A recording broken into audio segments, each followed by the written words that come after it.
Capítulo 6. No lo creo. No puedo creerlo, repetía Razumikine rechazando con todas sus fuerzas las afirmaciones de Raskolnikov. Se dirigían a la pensión Bakalif, donde Pulkeria Alejandrovna y Dunia los esperaban desde hacía largo rato. Razumikine se detenía a cada momento en el calor de la disputa. Una profunda agitación le dominaba, aunque solo fuera por el hecho de que era la primera vez que hablaban francamente de aquel asunto. «Tú no puedes creerlo», repuso Raskolnikov con una sonrisa fría y desdeñosa. «Pero yo estaba atento al significado de cada una de sus palabras, mientras tú, siguiendo tu costumbre, no te fijabas en nada. Tú has prestado tanta atención porque eres un hombre desconfiado. Sin embargo, reconozco que Porfirio hablaba en un tono extraño, y sobre todo ese ladino de Zamiotov. Tienes razón, había en él algo raro.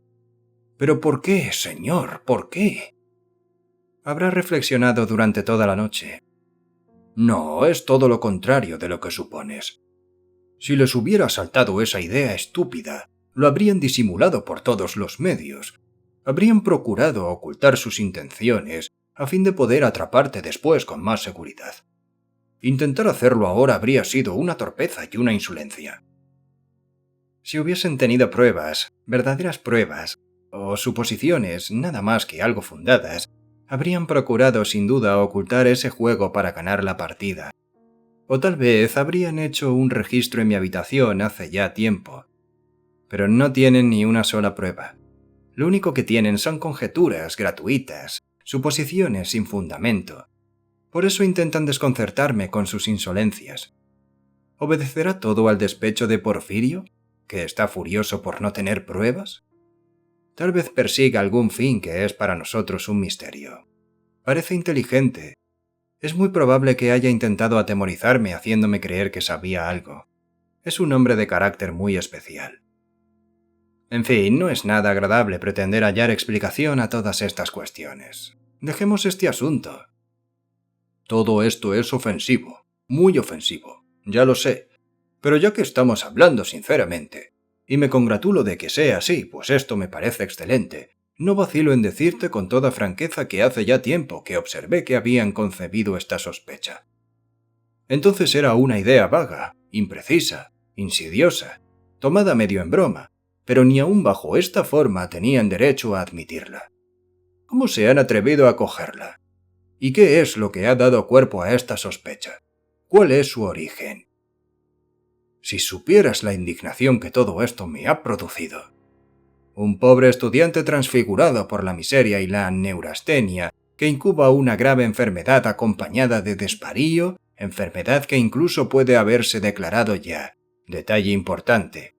Un joven desconfiado, orgulloso, consciente de su valía y que acaba de pasar 6 meses encerrado en su rincón sin ver a nadie, que va vestido con andrajos y calzado con botas sin suelas.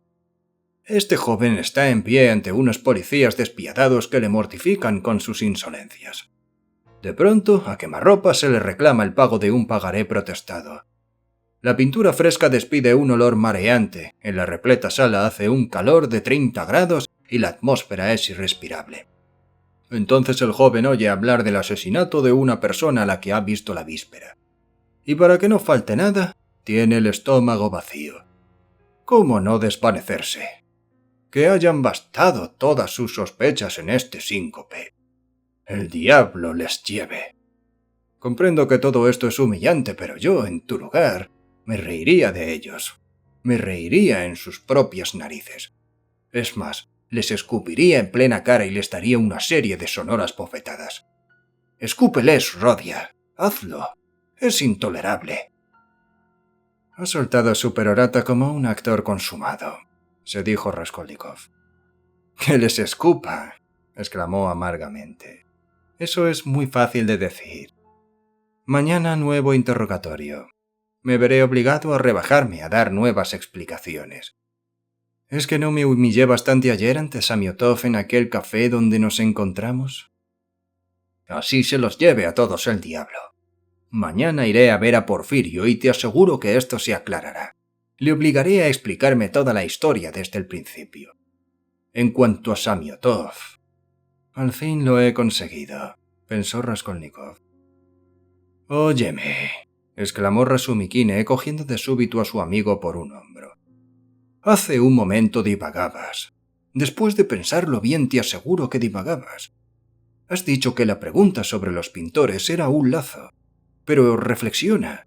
Si tú hubieses tenido eso sobre la conciencia, ¿habrías confesado que habías visto a los pintores?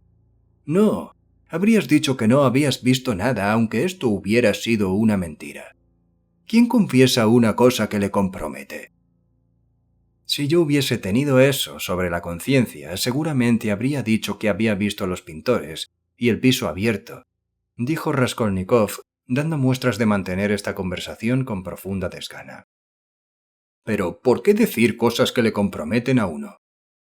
Porque solo los patanes y los incautos lo niegan todo por sistema.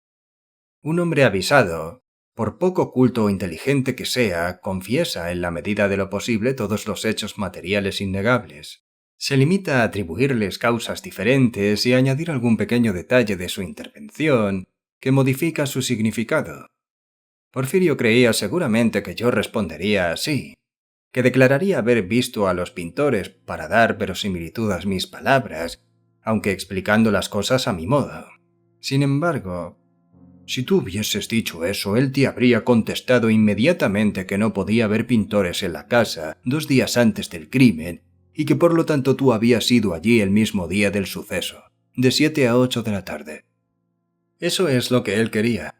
Creía que yo no tendría tiempo de darme cuenta de ese detalle, que me apresuraría a responder del modo que juzgara más favorable para mí, olvidándome de que los pintores no podían estar allí 2 días antes del crimen.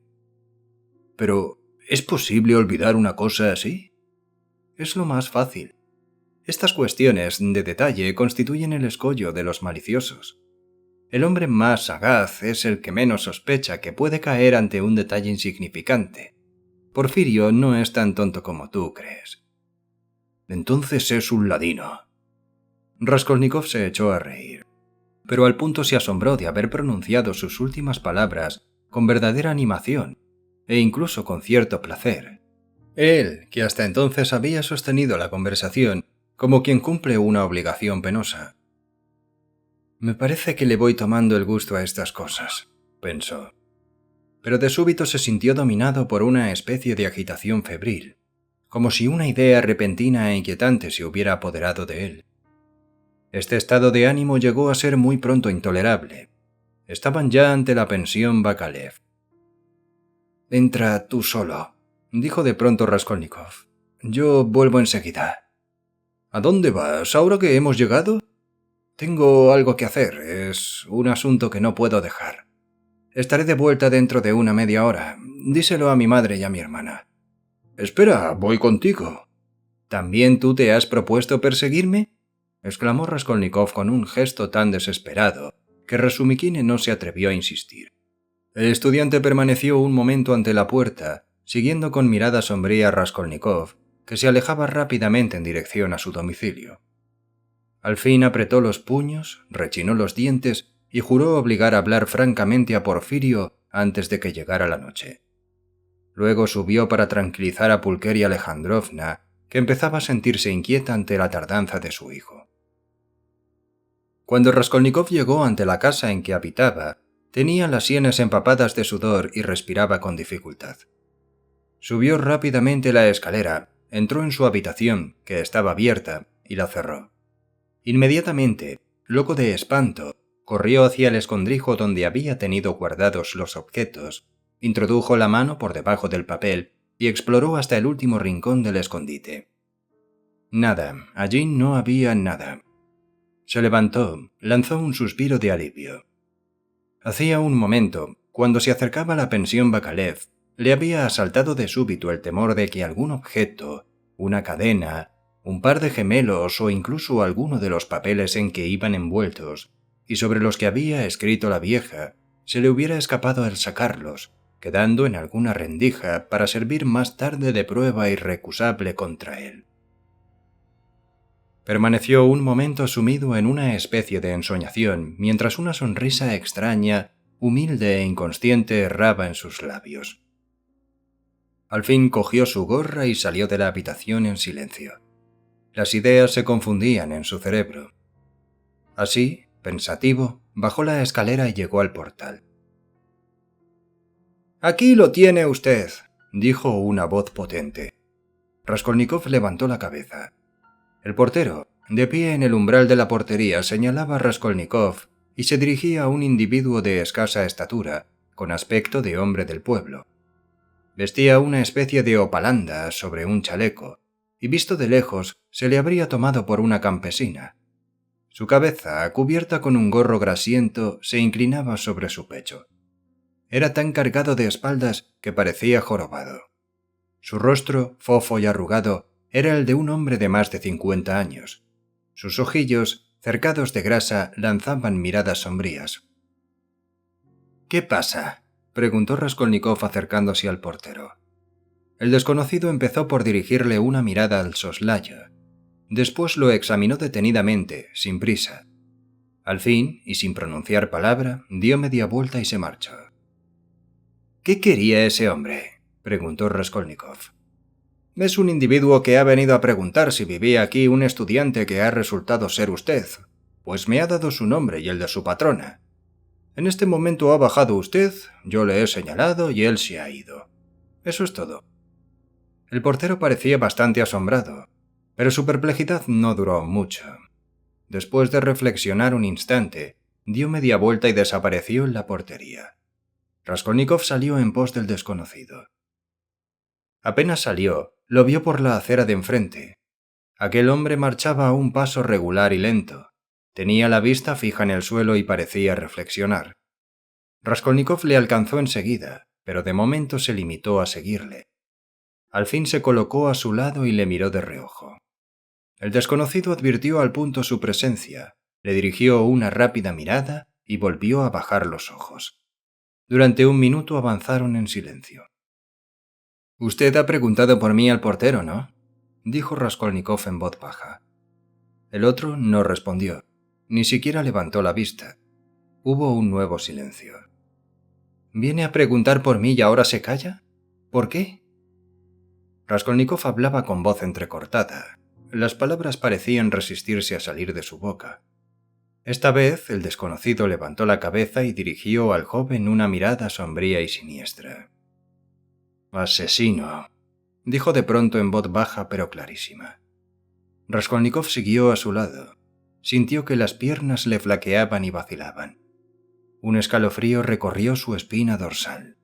Su corazón dejó de latir como si se hubiera separado de su organismo. Dieron en silencio un centenar de pasos más.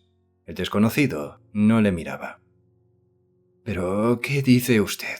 ¿Quién es un asesino?», balbuceó al fin Raskolnikov con voz apenas perceptible. Tú eres un asesino», respondió el desconocido, articulando las palabras más claramente todavía. Con una mirada triunfal y llena de odio, miró el rostro pálido y los ojos vidriosos de Raskolnikov. Entretanto, habían llegado a una travesía. El desconocido dobló por ella y continuó su camino sin volverse. Raskolnikov se quedó clavado en el suelo, siguiendo al hombre con la vista. Este se volvió para mirar al joven, que continuaba sin hacer el menor movimiento. La distancia no permitía distinguir sus rasgos, pero Raskolnikov creyó advertir que aquel hombre sonreía aún con su sonrisa glacial y llena de un odio triunfante. Transido de espanto, temblándole las piernas, Raskolnikov volvió como pudo a su casa y subió a su habitación. Se quitó la gorra, la dejó sobre la mesa y permaneció inmóvil durante 10 minutos. Al fin, ya en el límite de sus fuerzas, se dejó caer en el diván y se extendió penosamente, con un débil suspiro. Cerró los ojos y así estuvo una media hora. No pensaba en nada concreto. Solo pasaban por su imaginación retazos de ideas, imágenes vagas que se hacinaban en desorden, rostros que había conocido en su infancia, fisonomías vistas una sola vez, casualmente, y que en otras circunstancias no habría podido recordar. Veía el campanario de la iglesia de V, una mesa de billar y junto a ella, de pie, un oficial desconocido. De un estanco instalado en un sótano salía un fuerte olor a tabaco. Una taberna, una escalera de servicio oscura como boca de lobo, cubiertas de cáscaras de huevo y toda clase de basuras caseras. El sonido de una campana dominical. Los objetos cambian de continuo y giran en torno de él como un frenético torbellino. Algunos le gustan e intenta atraparlos, pero al punto se desvanecen. Experimenta una ligera sensación de ahogo, pero en ella hay un algo agradable. Persiste el leve temblor que se ha apoderado de él, y tampoco esta sensación es ingrata. En esto oyó los pasos presurosos de Rasumikine seguidos de su voz, y cerró los ojos para que lo creyera dormido. Rasumikin abrió la puerta y permaneció un momento en el umbral, indeciso. Luego entró silenciosamente y se acercó al diván con grandes precauciones. «No lo despiertes, déjalo dormir todo lo que quiera», murmuró Nastasia. «Ya comerá más tarde». «Tienes razón», repuso Rasumikin. Los dos salieron de puntillas y cerraron la puerta. Transcurrió una media hora. De súbito, Raskolnikov empezó a abrir poco a poco los ojos.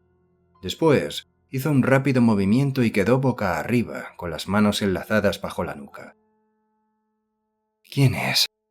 ¿Quién será ese hombre que parece haber surgido de debajo de la tierra?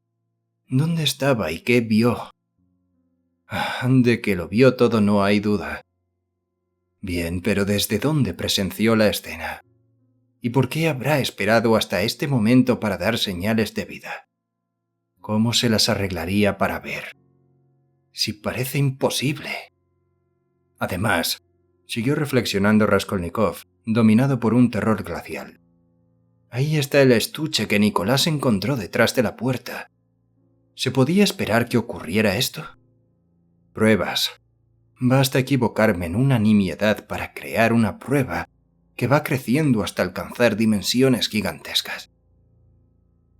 Con profundo pesar notó que las fuerzas le abandonaban, que una extrema debilidad le invadía. «Debí suponerlo», se dijo con amarga ironía. «No sé cómo me atreví a hacerlo. Yo me conocía, yo sabía de lo que era capaz. Sin embargo, empuñé el hacha y derramé sangre. Debí preverlo todo. ¿Pero acaso no lo había previsto?» Se dijo esto último con verdadera desesperación. Después le asaltó un nuevo pensamiento. No, esos hombres están hechos de otro modo. Un auténtico conquistador, uno de esos hombres a los que todo se les permite, cañonea a Tolón, organiza matanzas en París, olvida su ejército en Egipto, pierde 500.000 de hombres en la campaña de Rusia, se salva en Vilna por verdadera casualidad, por una equivocación, y sin embargo, después de su muerte se le levantan estatuas. Esto prueba que en efecto todo se les permite, pero esos hombres están hechos de bronce, no de carne. De pronto tuvo un pensamiento que le pareció divertido. Napoleón, las pirámides, Waterloo por un lado y por otro, una vieja y enjuta usurera que tiene debajo de la cama un arca forrada de tafilete rojo. ¿Cómo admitir que puede haber una semejanza entre ambas cosas? ¿Cómo podría admitirlo un Porfirio Petrovich, por ejemplo? Completamente imposible. Sus sentimientos estéticos se oponen a ello. Un Napoleón introducirse debajo de la cama de una vieja. ¡Inconcebible! De vez en cuando experimentaba una exaltación febril y creía desvariar. La vieja no significa nada, se dijo fogosamente. Esto tal vez sea un error, pero no se trata de ella. La vieja ha sido solo un accidente. Yo quería salvar el escollo rápidamente, de un salto. No he matado a un ser humano, sino un principio. El principio lo he matado, pero el salto no lo he sabido dar. Me he quedado a la parte de aquí. Lo único que he sabido ha sido matar. Y ni siquiera esto lo he hecho bien del todo, al parecer. Un principio. ¿Por qué ese idiota de Razumikin atacará a los socialistas? Son personas laboriosas, hombres de negocios que se preocupan por el bienestar general. Sin embargo, solo se vive una vez y yo no quiero esperar esa felicidad universal. Ante todo, quiero vivir. Si no sintiese este deseo, sería preferible no tener vida. Al fin y al cabo, lo único que he hecho ha sido negarme a pasar por delante de una madre hambrienta, con mi rublo bien guardado en el bolsillo, esperando la llegada de la felicidad universal. Yo aporto, por decirlo así, mi piedra al edificio común, y esto es suficiente para que me sienta en paz. ¿Por qué? ¿Por qué me dejasteis partir? Tengo un tiempo determinado de vida y quiero también... Yo no soy más que un gusano atiborrado de estética. Sí, un verdadero gusano y nada más. Al pensar esto estalló en una risa de loco, y se aferró a esta idea y empezó a darle todas las vueltas imaginables con un acre placer. Sí, lo soy aunque solo sea, primero, porque me llamo gusano a mí mismo, y segundo, porque llevo todo un mes molestando a la divina providencia, al ponerla por testigo de que yo no hacía aquello para procurarme satisfacciones materiales, sino con propósitos nobles y grandiosos. Ah, y también porque decidí observar la más rigurosa justicia y la más perfecta moderación en la ejecución de mi plan. En primer lugar, elegí el gusano más nocivo de todos, y en segundo, al matarlo, estaba dispuesto a no quitarle sino el dinero estrictamente necesario para emprender una nueva vida. Nada más y nada menos. El resto iría a parar a los conventos según la última voluntad de la vieja. En fin, lo cierto es que soy un gusano de todas formas, añadió rechinando los dientes, porque soy tal vez más vil e innoble que el gusano al que asesiné, porque yo presentía que después de haberlo matado, me diría esto mismo que me estoy diciendo. ¿Hay nada comparable a este horror? ¡Cuánta villanía! ¡Cuánta bajeza!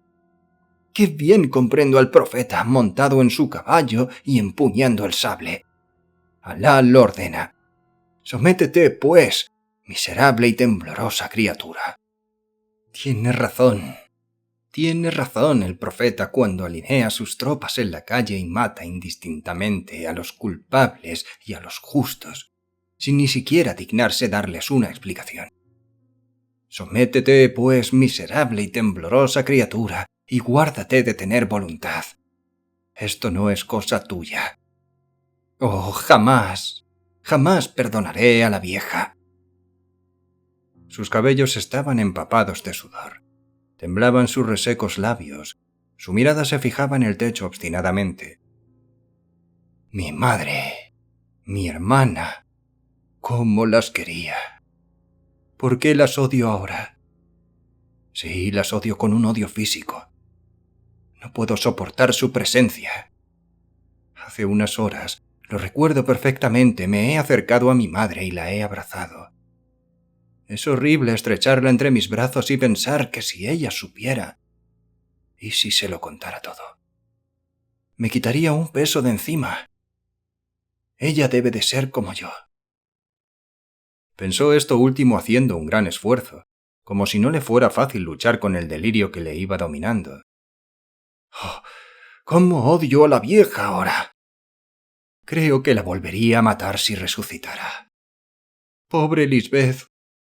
¿Por qué la llevaría allí el azar? Qué extraño es que piense tan poco en ella. Es como si no la hubiese matado. Lisbeth. Sonia. Pobres y bondadosas criaturas de dulce mirada. Queridas criaturas. Oh, ¿por qué no lloran? ¿Por qué no gimen? Dan todo lo que poseen con una mirada resignada y dulce. Sonia.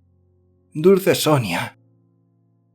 Perdió la conciencia de las cosas y se sintió profundamente asombrado de verse en la calle sin poder recordar cómo había salido. Ya era de noche, las sombras se espesaban y la luna resplandecía con intensidad creciente, pero la atmósfera era asfixiante. Las calles estaban repletas de gente. Se percibía un olor a cal, a polvo, a agua estancada. Raskolnikov avanzaba triste y preocupado. Sabía perfectamente que había salido de casa con un propósito determinado, que tenía que hacer algo urgente, pero no se acordaba de qué. De pronto se detuvo y miró a un hombre que desde la otra acera le llamaba con la mano. Atravesó la calle para reunirse con él, pero el desconocido dio media vuelta y se alejó con la cabeza baja, sin volverse, como si no le hubiera llamado.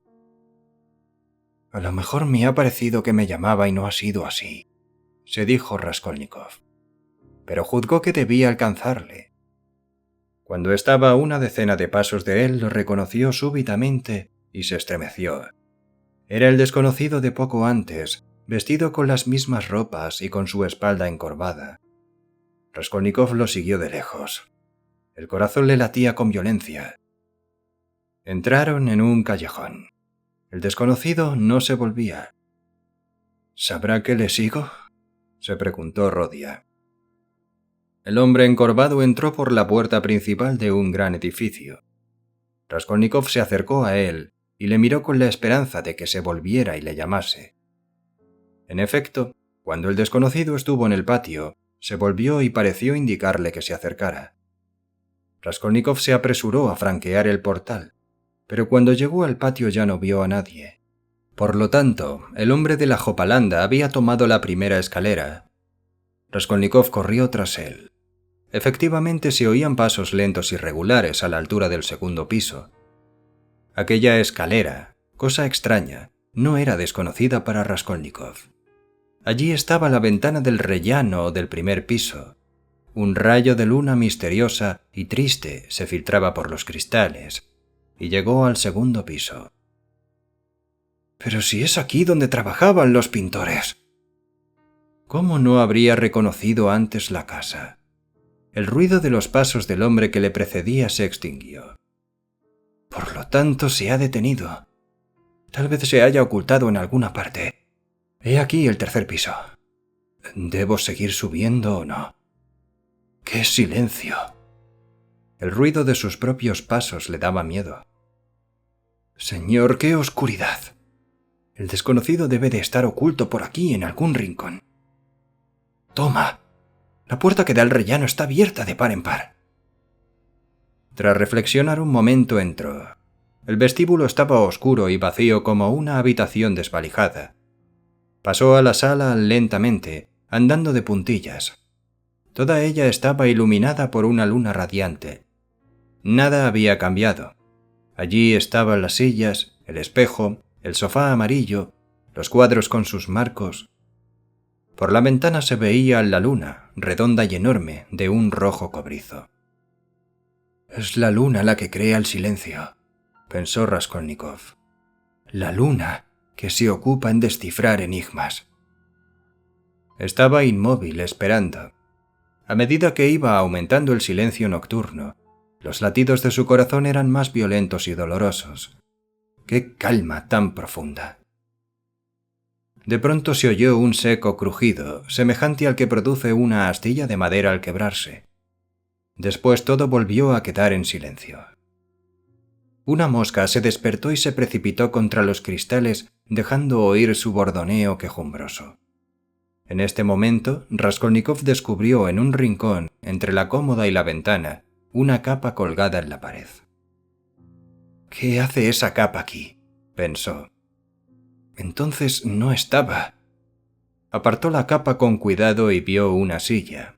Y en la silla, sentada en el borde y con el cuerpo doblado hacia adelante, una vieja.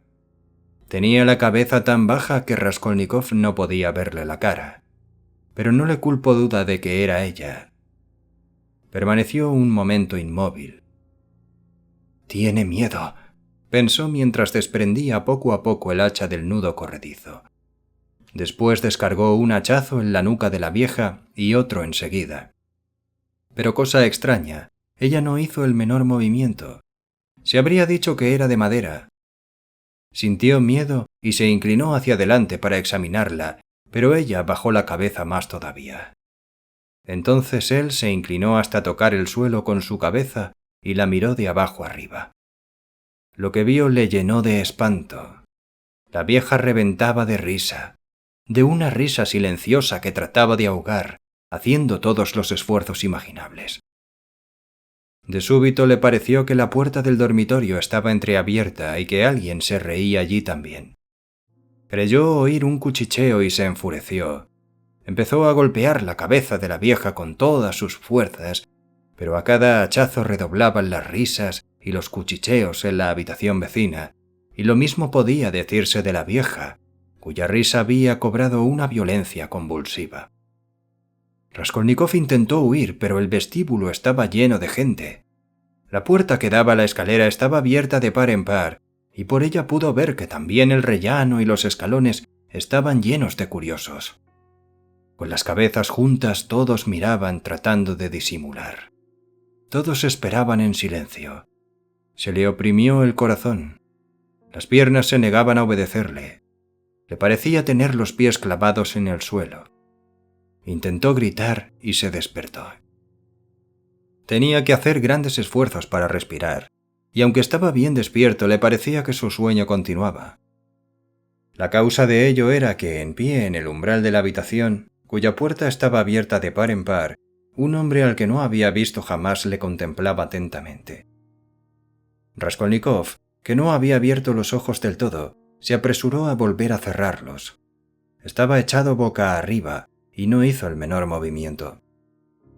¿Sigo soñando o ya estoy despierto?, se preguntó, y levantó los párpados casi imperceptiblemente para mirar al desconocido. Este seguía en el umbral, observándole con la misma atención. De pronto entró cautelosamente en el aposento, cerró la puerta tras él con todo cuidado, se acercó a la mesa, estuvo allí un minuto sin apartar los ojos del joven y sin hacer el menor ruido se sentó en una silla, cerca del diván. Dejó su sombrero en el suelo, apoyó las manos sobre el puño del bastón y puso la barbilla sobre las manos. Era evidente que se preparaba para una larga espera. Raskolnikov le dirigió una mirada furtiva y pudo ver que el desconocido no era ya joven, pero sí de complexión robusta, y que llevaba barba, una barba espesa, rubia, que empezaba a blanquear. Estuvieron así 10 minutos. Había aún alguna claridad, pero el día tocaba a su fin. En la habitación reinaba el más profundo silencio. De la escalera no llegaba el menor ruido. Solo se oía un moscardón que se había lanzado contra los cristales y que volaba junto a ellos, zumbando y golpeándolos obstinadamente. Al fin, este silencio se hizo insoportable. Raskolnikov se incorporó y quedó sentado en el diván. «Bueno, ¿qué desea usted?» «Ya sabía yo que usted no estaba dormido de veras, sino que lo fingía», respondió el desconocido sonriendo tranquilamente. «Permítame que me presente. Soy Arkady Ivanovich Vidrigailov,